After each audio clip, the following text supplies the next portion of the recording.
Okay. This week's Parsha is Shalach. There's a longer version of that I'm not going to delve into.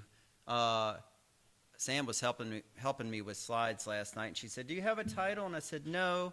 And then I thought about it, and I thought, "Is it time for lunch yet?" That'd be a great title. So, I don't think in straight lines very often, and speak probably even less. But anyway, we will have lunch, regardless of what happens. There are a lot of scriptures. My slide man, who's my slide man today?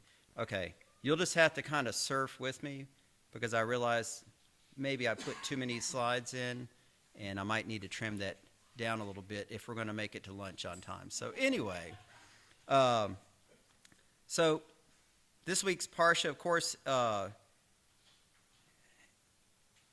it's cut and dry, and it's not. I really like Jackie's drash because that actually makes a lot of sense. And even if that's not the wholeness of what was happening, it makes sense. Sometimes we really don't want the responsibility. We'd rather stay comfortable where we are. Don't have to worry about food. Don't have to really worry about anything, right? So you lose your freedom in a sense, but you're free to just relax, sort of be a kid again. So anyway, I wanted to go back and I know we know this, but just sort of review the lead up to this point and concerning the land. So, we're about to go in the promised land. The promises made to the patriarchs are going to be fulfilled, right? So if you look at Genesis 15, 18 through 21, how we doing? There we go. Find some glasses. Get rid of a pen. This is the covenant with Abraham. That day Adonai made a covenant with Avram. I have given this land to your descendants, from the Valley of Egypt to the great river, the Euphrates, and basically all the ites territory. And then later to Isaac. He just doesn't leave it with Abraham. He makes it specifically with the three patriarchs. So to Isaac, Genesis 26:3. Stay in this land, I will be with you and bless you, because I will give all these lands to you and to your descendants. I will fulfill the oath which I swore to Abraham, your father. And then later he makes a covenant with Jacob, or reaffirms that covenant. Genesis 28:13. Then suddenly Adonai was standing there next to him, and he said, I am Adonai, the God of Abraham, your grandfather, and the God of Yitzhak.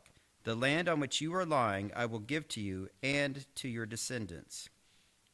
So, I don't know how these covenants were passed down through the ages. A lot of time had elapsed since then, but I'm pretty sure there was at least an oral history of the promises, the covenants with the patriarchs. And so they had these, the people had them, but that's someone else's experience, right? They didn't experience Adonai coming to them and speaking to them directly. But they did have a lot of other firsthand experiences. I think Jackie mentioned it, and it's easy to recall the plagues in Egypt, right? That was a display of God's power. The parting of the Red Sea, I'd say that's pretty powerful. Miraculous provision in the wilderness. And the Torah given at Mount Sinai, which wasn't just like, here you go. It was a pretty powerful experience. They also saw the glory of Adonai. And the glory didn't just, again, appear and disappear. It came down and it stayed with the people. If we look at Exodus 40, 34 through 38, then the cloud covered the tent of meeting, and the glory of Adonai filled the tabernacle. It was so glorious, Moses was unable to enter the tent of meeting because the cloud remained on it, and the glory of Adonai filled the tabernacle.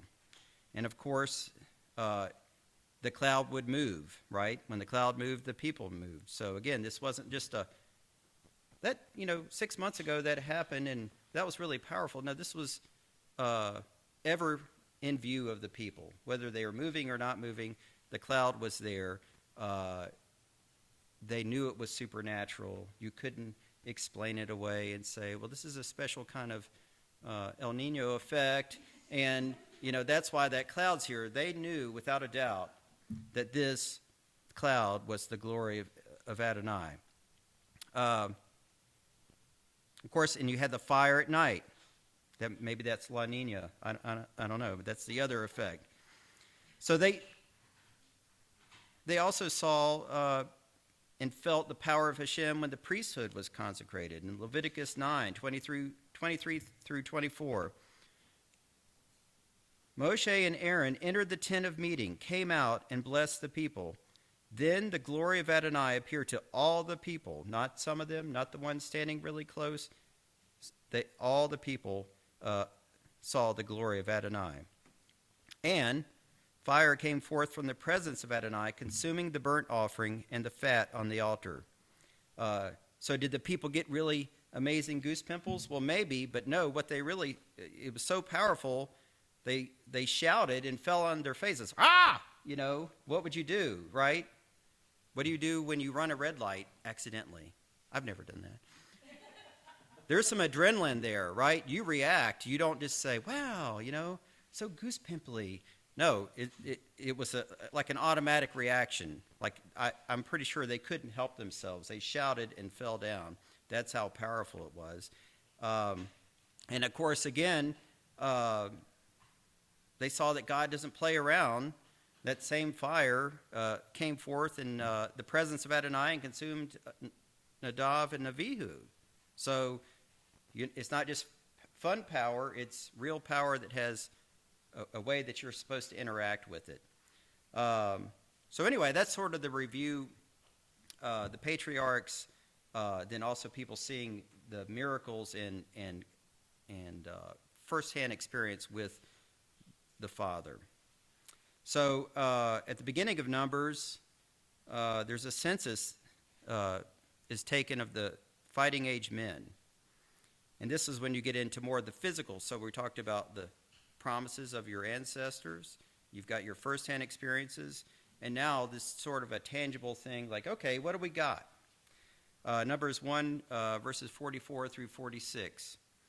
Moshe and Aaron and the 12 leaders of Israel, each from a clan, counted the people of Israel by their clans, those 20 years old and over, eligible for military service in Israel, and the grand total came to 603,550.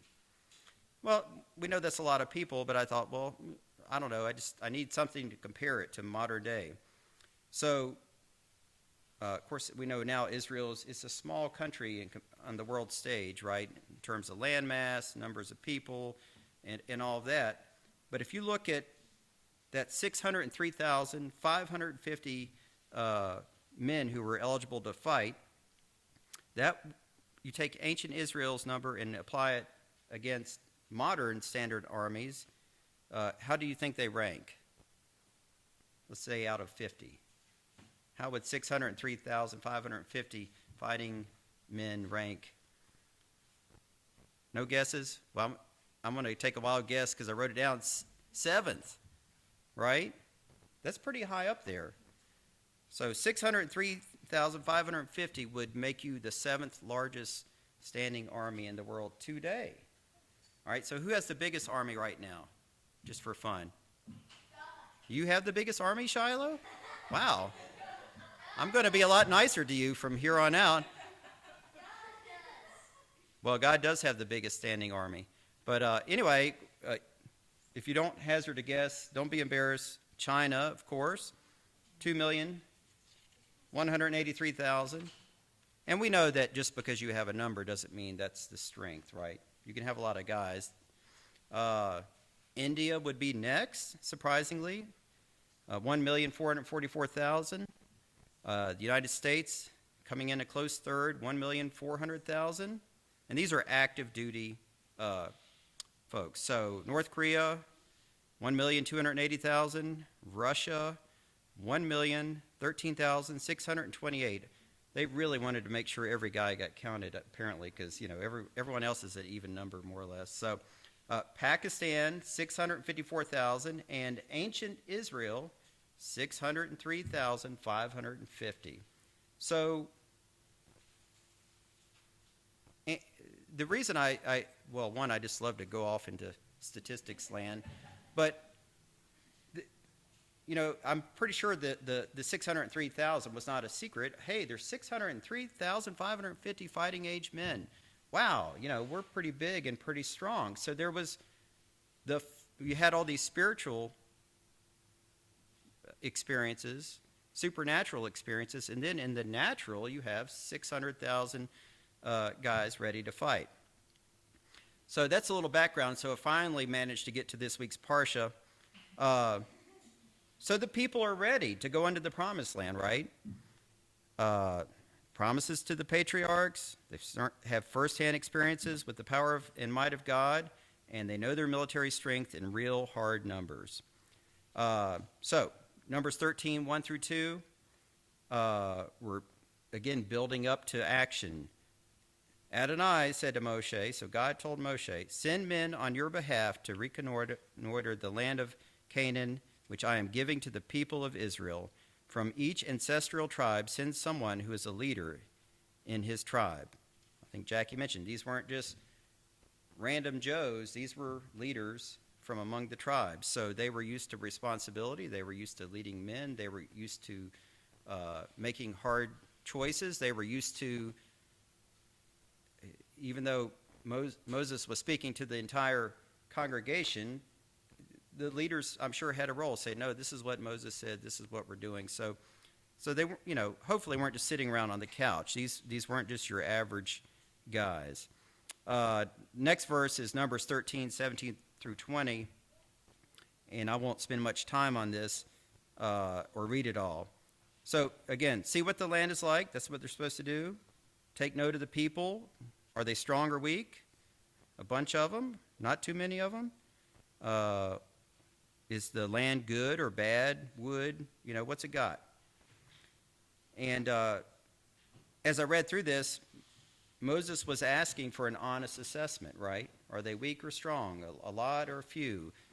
Fortified cities, not fortified cities. So he wasn't asking for sugar-coated, and I think we all sort of fall victim to wanting to be positive always and wanting to always give a good report. And, sometimes it is what it is. Now, what you do about it, God's viewpoint on that is the viewpoint we need to try to find and take. But, it doesn't mean that, hey, maybe there were some giants there. Sure enough. But that doesn't mean you're supposed to just freak out, which we know that they did. So they're gone for 40 days. They come back to Moses and Aaron, the entire community. Numbers 13, 27 through 28. Indeed, it does flow with milk and honey. However, people living in the land are fierce, and the cities are fortified and very large. Again, reporting the facts. By the way, we had some milk and honey last night. I said, hey, kids, you want some honey in your milk? And they're like, yeah.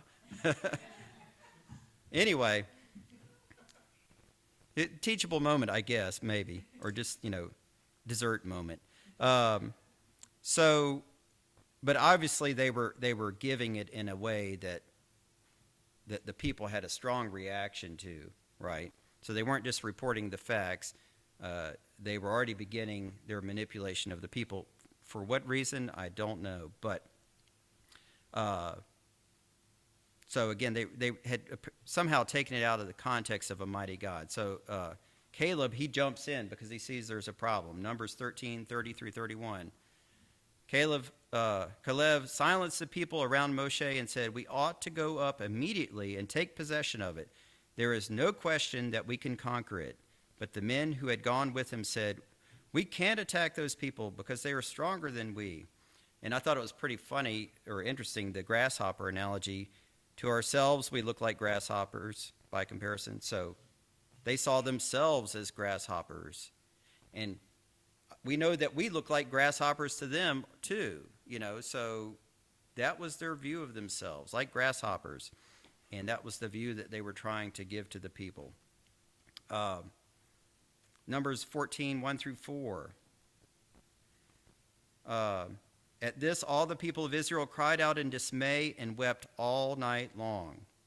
Moreover, all the people of Israel began grumbling against Moshe and Aaron. The whole community told them, "We wish we had died in the land of Egypt." That's a pretty strong statement. Or that we had died here in the desert. And I'll paraphrase, but instead we're going to go to this land and die, and our kids are going to be taken away as slaves, essentially. And let's get back to Egypt.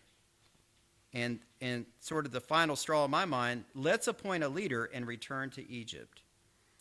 So the people are really just falling apart, and they're basically calling for outright insurrection, a coup, right? We don't want Moses and Aaron, and I think by default, we don't want Adonai. Give us a leader to get out of this mess. We're headed back to Egypt.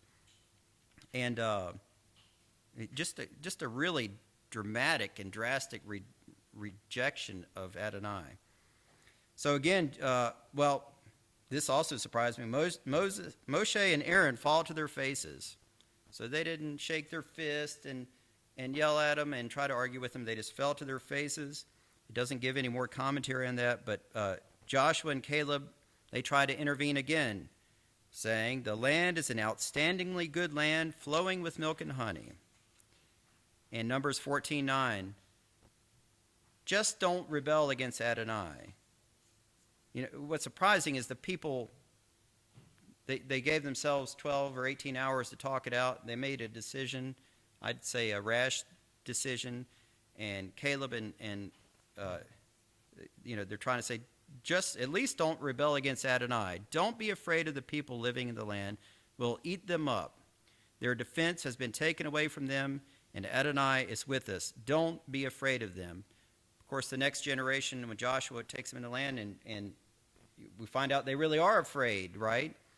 Of course, it's the year 2020. 2020 is always, hindsight's 2020. So, but anyway, so they're trying to strengthen the people's resolve, Don't rebel against Adonai. Don't be afraid. We're going to eat them up. Don't be afraid of them. So they respond by saying, what do they want to do? Well, let's stone them for that encouraging word. Basically, again, full-fledged riot has broken out. You got 2 million people freaking out. So who intervenes at this time? Adonai. Numbers 14:10 through 12.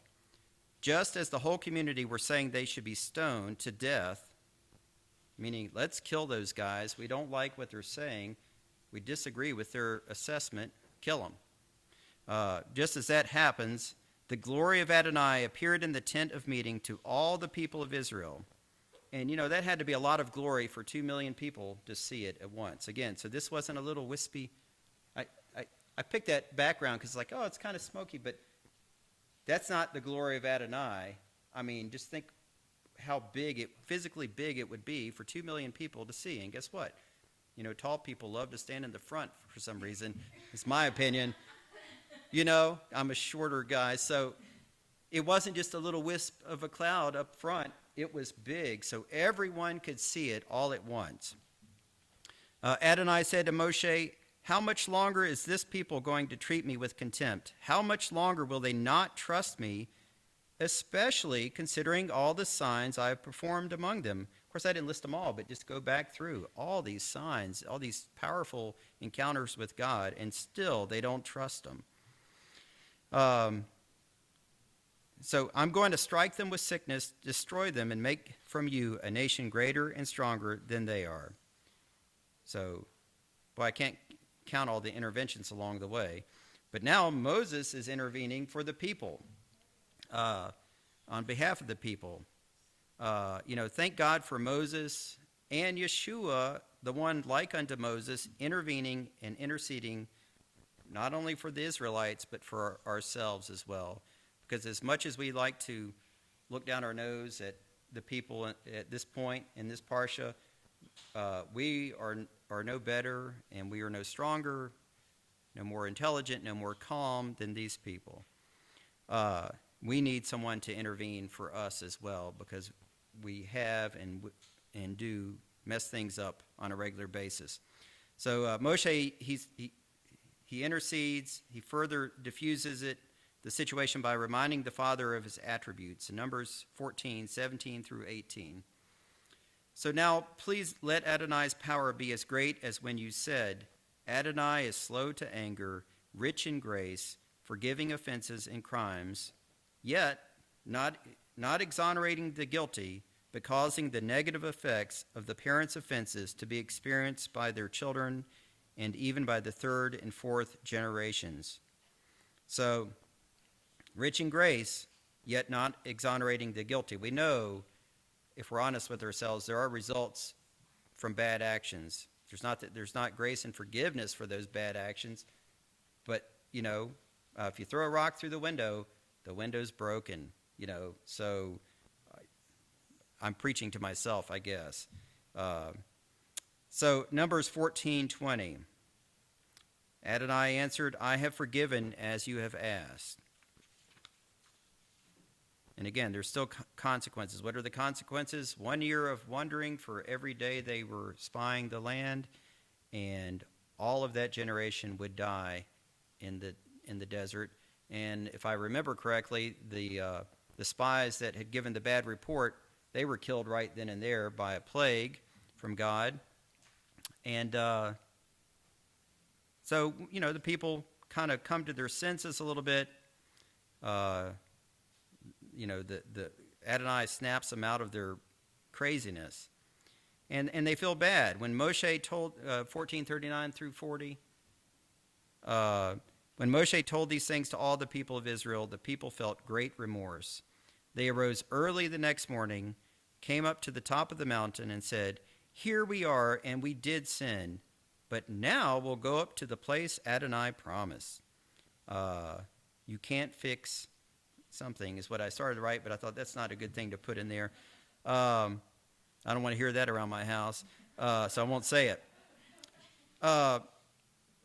Numbers 14:41. Moshe answered, Why are you opposing what Adonai said? You won't succeed. So they opposed him when he said, Go into the land, and now they're opposing him when he said, You're not going into the land. And, we've all done this. We do something wrong, and we kind of we make this sort of fumbling effort to make it right, and because we feel guilty about it. But sometimes you just have to go from there. You can't come back in time and redo it. You have to say, okay, this has happened. Now we need to go a different direction because of it. And I love to tell my kids, who are great kids, by the way, but the right thing at the wrong time is still the wrong thing, right? So they were trying to do the right thing that they should have done, but now it's the wrong time, so it's also become the wrong thing. So my rambling application for us today, of course, there's lessons to be learned, but with all that's in the news, it's hard not to try to put our context, overlay it with what we're reading in the Parsha. So the chaos from the spies' report is not unlike today with coronavirus and riots, etc. The danger is really real. It's, if we're honest.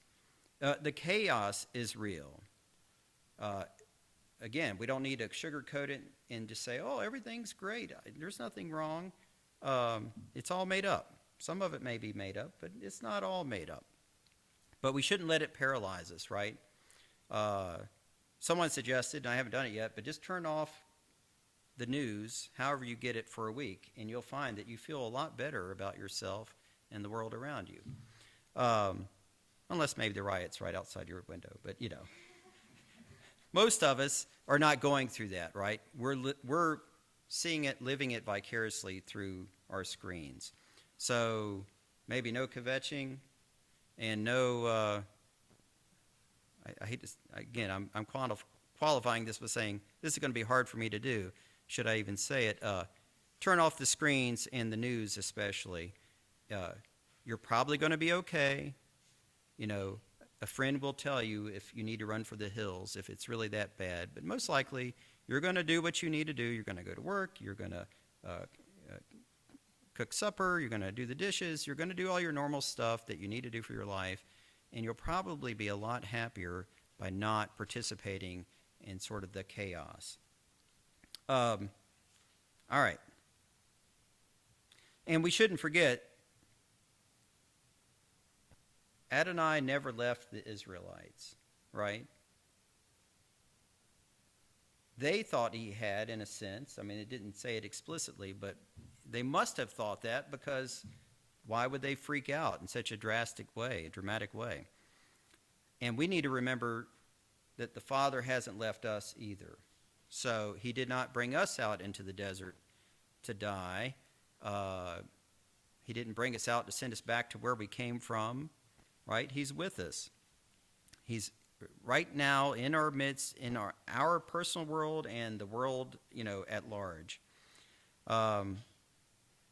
So also, in coming back down to earth, what are we supposed to do? Well, we each have our own individual mission in the kingdom, right? We all have something that we're supposed to be doing. Whatever it looks like, you can't put it in a box, but we know that God didn't save us just to warm the bench. We're supposed to be in the game. So in my mind, I started running with this passionate sports analogy, which I don't watch sports, but I did participate a little bit. And I immediately got distracted by some more numbers. So,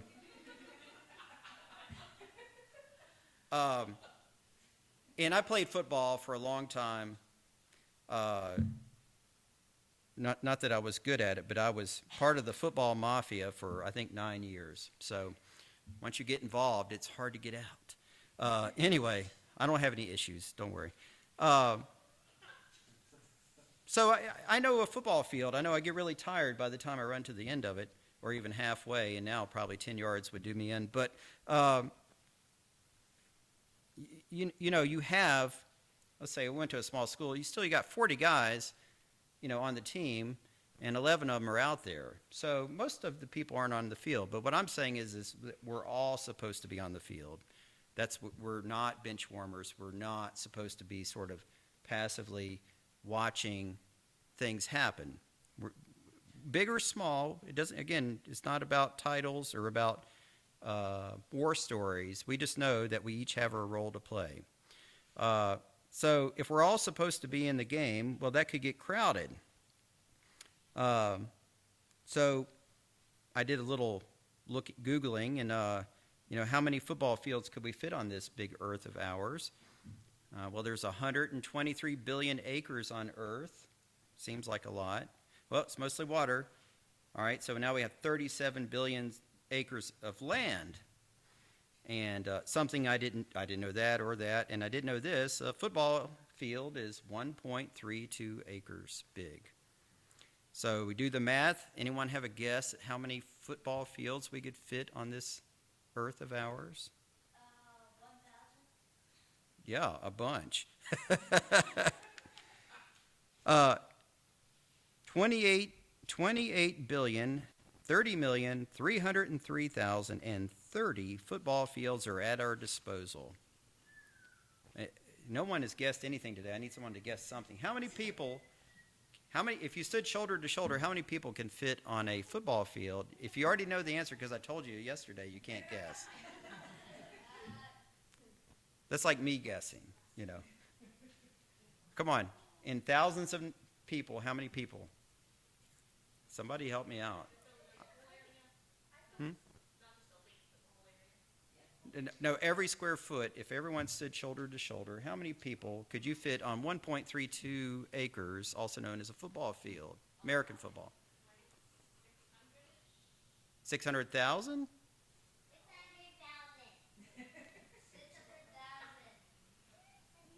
Do you know, or are you guessing? All right. A little lower. All right, go ahead and guess the answer you already know. 54,000 people, which, if I remember right, is 1.06 square feet per person, which I'm thinking maybe that's not the typical American, including me.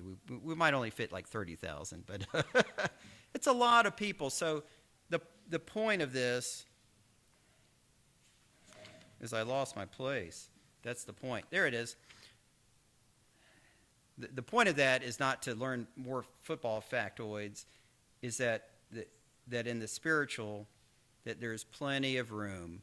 We can't ever say, well, really, somebody needs to kind of stand back in the background and be, get the water, or tape up some fingers. No, really, there's enough fields and space on those fields for us all to participate. And I know I'm preaching to the choir, so I'm not like, you. Everyone here is participating. But it's good to be reminded that, no, really, the Father didn't bring you just to keep the bench warm. He has stuff for you to do. So, this is just my opinion. Please, I'm not trying to prophesy here, so please don't stone me if it doesn't come true. I'm just thinking, I think that the Father may be getting ready to do something big. And I pray that he's not ready to turn the world over to its sin, because that's an easy trap to fall into. I do it on a regular basis. The world's going down. The Antichrist is coming. There's nothing we can do to stop it. There's nothing we can do to affect the outcome. There's nothing we can do but, buy more rice and, buy a cabin in West Virginia. I'm not saying that's wrong, but there are some things we can do other than that. Let's see here. The enemy is really roaring, right? That verse came to mind. The enemy is roaring like a lion, seeking who he can devour. And remember, in this parsha, the enemy was, alive and well, so to speak. He wanted to thwart God's plans. He wanted to scare the people, and it seemed like a supernatural fear, right? Not from God, but from the enemy. So maybe that explains why the people really did just lose their minds completely. It doesn't change the consequences, but, maybe there were some other factors there.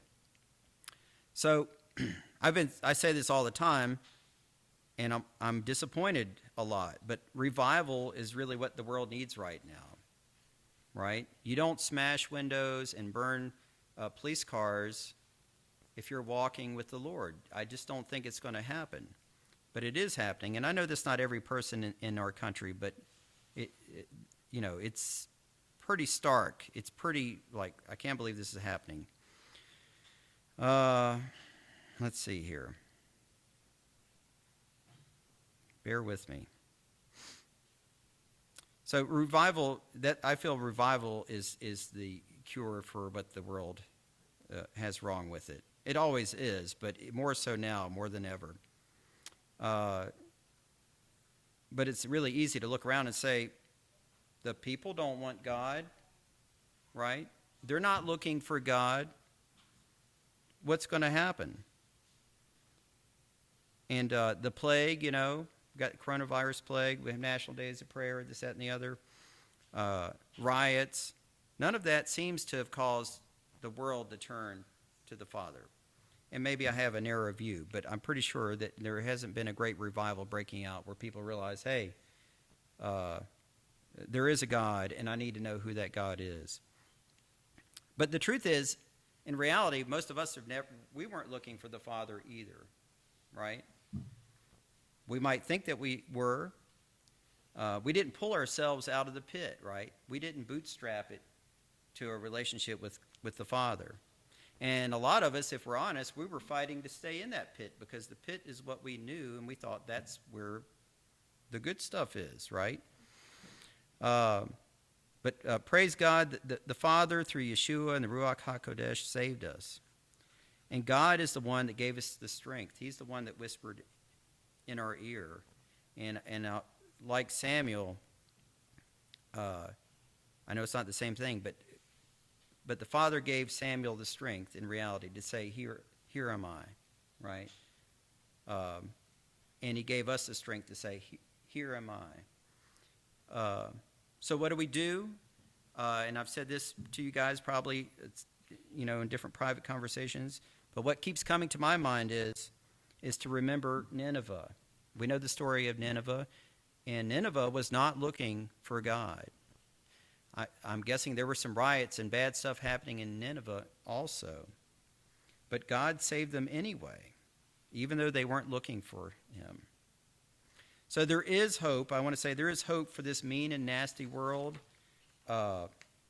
We have our role to play, but the power comes from God. It doesn't come from us.